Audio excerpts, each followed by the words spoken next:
Hello students, in previous classes we have discussed the main points about importance of air, that what is the importance of air. We have discussed the layers of atmosphere. Then we have also discussed the composition of air, that what air is composed of, and in that we have discussed about oxygen, carbon dioxide, dust, smoke, water vapor, whatever are their parts, and we have also studied the importance of each and every component of air. Today what we are going to discuss is 2 points, the remaining 2 points of this chapter, and we will conclude the chapter then. Balance of oxygen in air and then air pollution.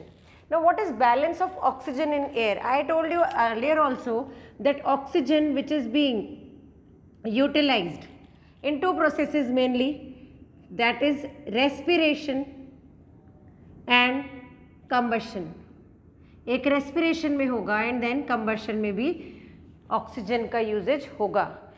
How much amount of oxygen is present in atmosphere? 21%. If see, due to increasing population, you can see that respiration का rate भी क्या होगा, increase हो जाएगा. So more oxygen will be required. More people will burn more things to get energy, to cook food, for driving vehicles, number of things. So ultimately you can say combustion will also increase. Then how we can say that this is constant on 21%. थोड़ा बहुत variation होता है but still अभी तो यही चल रहा है. तो ये इतना परसेंटेज इसका मेंटेन कैसे रहता है, that is only and only because of plants, the green plants.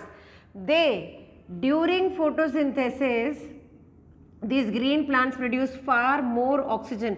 इतनी ज़्यादा ऑक्सीजन प्रोड्यूस करते हैं फोटोसिंथेसिस में कि ये भी बना रहता है खुद के लिए. मतलब plants never take oxygen from the atmosphere, they produce oxygen during photosynthesis. Photosynthesis में क्या होता है, कार्बन डाइऑक्साइड को यूज़ करेंगे तो देखो कार्बन डाइऑक्साइड का लेवल भी नहीं बढ़ पाएगा अगर इनफ अमाउंट में ट्रीज होंगे. But as you know that trees are being cut day by day, deforestation का भी रेट इंक्रीज हो रहा है. So that is why global warming in there, because CO2 traps the temperature. तो carbon dioxide and water in the presence of sunlight and chlorophyll, they produce food in the form of starch plus oxygen. This oxygen gas is being kept by plant and also released to the atmosphere. जब atmosphere में release हो जाएगी तो यही oxygen balance बना के रखती है. इतनी ज़्यादा प्रोड्यूस कर देते हैं कि हमें प्रॉब्लम नहीं आती है. But if plants will be cut in the rate they are being cut these days, इसी तरीके से plants की cutting होती रही, deforestation होता रहा, तो definitely there will be deficiency of oxygen and people will die, animals will die. Definitely सबसे पहले animals को threat होगा, because हम तो हमारा कैसे भी करके सहारा ढूंढ लेते हैं, हम उन्हें नहीं देंगे. we will survive, we will utilize our brain in this manner. But in spite of knowing this fact कि ये प्रॉब्लम आने वाली है, हम ट्रीज़ को संभालेंगे नहीं, वो नहीं कर सकते हम.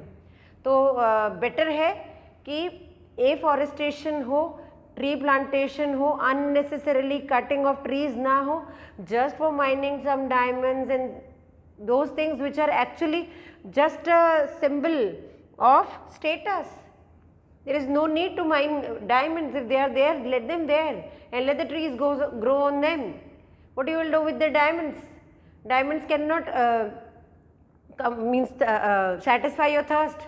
They cannot satisfy your hunger. They cannot satisfy the demand of oxygen when you are in hospital. ऐसा नहीं बोलेगा कि देखो ये डायमंड रिंग देख लो आप खुश हो, तो आप उससे ठीक नहीं हो जाओगे. आपको सांस चाहिए वहाँ पे, वहाँ ऑक्सीजन सिलेंडर ही काम करेगा. सो मुझे लगता है कि प्लांट्स की उतनी इंपॉर्टेंस है और ये बैलेंस इन्हीं प्लांट्स की वजह से है. सो एफॉरेस्टेशन दैट इज़ प्लांटेशन होना ही चाहिए ट्रीज़ का. जितना ज़्यादा प्लांटेशन या बैलेंस रहेगा, अभी भी टाइम है. If we people get an idea of all these things right now, अभी भी अगर हम समझ जाएं कि कितना इम्पॉर्टेंट है, तो आगे आने वाली जनरेशन्स आप लोग सब लोग सेफ रहेंगे. Next topic is again a very important topic, that is air pollution. So far अभी हमने पढ़ा एयर में क्या क्या है, बैलेंस कैसे रहता है एंड कितना कौन सी अमाउंट में क्या क्या चीज़ें इसमें प्रेजेंट है. ठीक है, सबका रोल हमने देखा. Now what is air pollution? See, pollution means contamination. Pollution का मीनिंग है कंटैमिनेशन। कोई भी प्योर चीज़ है और उसमें कंटैमिनेटेड हो गई, कंटैमिनेटेड हो गई मतलब harmful substances are being present along with the pure substance, and that is why if we'll consume that pure substance it would be hazardous to our health, it would be harmful to our health। वो हमारी health को ख़राब करेगा, वो हमें बीमार कर देगा, हमें कई तरीके की बीमारियां होने लगेंगी। Just to avoid all these things हमें पोल्यूशन को रोकना है। तो पहले तो हमें कॉजेज पता पड़ना चाहिए। What is air pollution? तो air, when air gets polluted, when that means when air get contaminated, there is pure oxygen present in air, nitrogen present है। अब डस्ट एंड स्मोक का भी वेरिएबल अमाउंट होता है, and all of a sudden suppose हम ये बोलते हैं ना कि एयर के पार्टिकल्स बहुत दूर दूर होते हैं। हाँ होते हैं, ये फ्री एयर है, बहुत अच्छे से है ना, पार्टिकल्स आराम से हैं। बट आप सोचो कि ये बहुत पोल्यूटेड एरिया है, तो यहाँ से डस्ट और स्मोक जा रहा है, तो ये जितना भी ये है स्पेसेस हैं, they are being filled with this dust and smoke. धुएं से, व्हीकल्स के धुएं से, इनमें जो भी गैसेस रिलीज हो रही हैं, इंडस्ट्रियल स्मोक, उन सब से ये स्पेस फिलअप हो जाएगा। एंड हम फिल्टर करके तो एयर लेते नहीं है, we are all breathing the air which is present in the surrounding. So when we are breathing this air will go into the nasal passage and then into our lungs। थोड़ा थोड़ा रोज भी अगर smoke हमारी body में जाता है तो वो क्या होगा, डिपॉजिट हो जाएगा इन द लंग्स। लंग्स में क्या जाना चाहिए? एयर। जा क्या रहा है? एयर के साथ साथ स्मोक। एक साथ एक ही दिन में सारा स्मोक जाके डिपॉजिट होकर डेथ नहीं हो जाती है, धीरे धीरे होता है, gradual process. And all of a sudden one fine day you find कि oh I am having problem in breathing, मुझे सांस लेने में तकलीफ हो रही है। डॉक्टर के पास जाते वो एक्सरे करता है और बताता है कि आपकी लंग्स में खराबी है, आपके लंग्स इतने ज़्यादा ब्लॉक्ड हैं। किससे ब्लॉक्ड है? डस्ट से, स्मोक से। कहाँ से आया? एटमॉस्फेयर से। एटमॉस्फेयर को किसने पोल्यूट किया? हमने। तो सेफर फ्यूल्स का यूज़ करना है ना। स्मोक जितना हो सके, सबसे इंपॉर्टेंट इज रिसोर्सेज को मिनिमाइज करो यूज करना। If you are not means if you do not need an AC, please switch it off. If you do not need any electricity in your room, switch it off. जहाँ पर भी ऐसा नहीं, अपने room का देखो, किसी और का हो रहा है तो होने दो, मैं क्यों करूँ, ये ईगो को साइड रख के चीज़ें करने लग जाओगे और सभी लोग करोगे तो definitely there will be things which will be doing good for you people only। So air gets polluted, है ना, एयर का पोल्यूशन होता है। अब एयर का सिर्फ इन्हीं चीज़ों से नहीं होता। देखो एयर पोल्यूशन में chlorofluorocarbon CFCs which are release by ACs, अभी तो रेफ्रिजरेटर्स से भी होता है, बट रेफ्रिजरेटर्स से अब इतना नहीं है। Refrigerators and ACs, these are the main sources of releasing these CFCs। और CFC, chlorofluorocarbons, remain in atmosphere for many years, 50 to 90 years, 100 years तक ये रहते हैं। तो इतने टाइम तक ये एटमॉस्फेयर में रहेगा, इसका डिफ्यूजन नहीं हो रहा है, कहीं बाहर नहीं जा रहा है। हार्मफुल है आप लोगों, तो ओजोन लेयर को डिप्लीट कर रहा है। ओजोन लेयर डिप्लीट होगी तो ultraviolet radiation will penetrate that ozone layer and that will straight fall down on the earth's surface, and when we will be get infected by that, affected by those ultraviolet radiation, will get skin related diseases, skin cancer and other skin related diseases।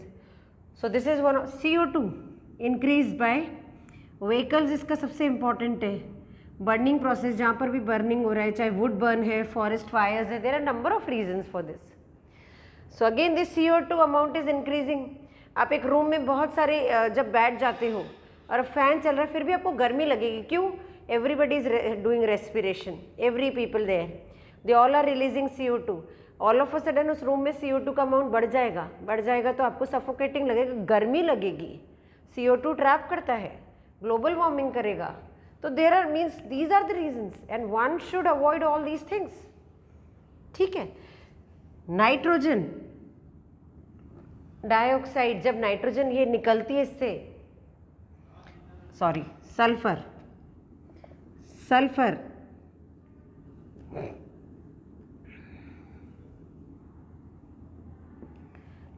Vehicle से, तो again that is present in air.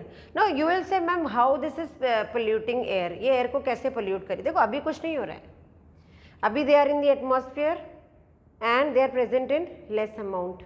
Gradually their amount will increase, and when it rains in the rainy season, what will happen? These gases will combine with the rain water forming acid, sulfurous acid, carbon dioxide से combine होगी तो carbonic acid, again harmful. आपकी body पे गिरेगा कोई acid तो कोई मज़े थोड़ी ना आने वाले हैं, it will harm your body, it will harm your skin. So these are the reasons that one should plant more and more trees. देखो ट्रीज प्लांट करने से क्या होगा, अगेन ये जो CO2 है वो कौन ले लेगा, ट्रीज। अमाउंट कंट्रोल में आ गया, ठंडक होती है जहाँ ट्रीज होते हैं, क्यों होती है, इसीलिए होती है, CO2 को ट्रैप कर लेते तो अमाउंट में CO2 का टेम्परेचर वो कम हो जाता है। वेंटिलेटेड होम्स बनाओ, अभी तो WHO ने भी बोला है कि to avoid these viruses and all. पहले जो हवन हमारे घरों में हुआ करते थे सब कुछ, तो ये बुरा नहीं था, क्योंकि जो चीज़ जो सब्सटेंसेस आप उसमें डाल के बर्न करते हो, उनके जो वेपर्स होते हैं, they kill the viruses, they kill the germs, micro organism, the harmful micro organism में करना चाहिए, लिमिटेड उसमें थोड़ा सा करो, बहुत ऐसे नहीं पूरे घर को धुएं से भर दो, नो। तो वेंटिलेशन रखोगे, धूप आएगी, सब कुछ होगा, अच्छा वेंटिलेशन रहेगा, मॉइस्ट नहीं होगा, तो obviously this microorganism will not be able to survive. So these are the reasons one should follow and can control the air pollution. So we have discussed almost all the topics of this chapter. Okay, so this means your chapter is finished here. In next class we will start with water, and that is again a new and interesting topic. Till then you have to revise all these topics by heart. अच्छे से करेंगे सभी लोग, ठीक है। और अभी तो हमारा एयर वाला chapter is completed. Thank you.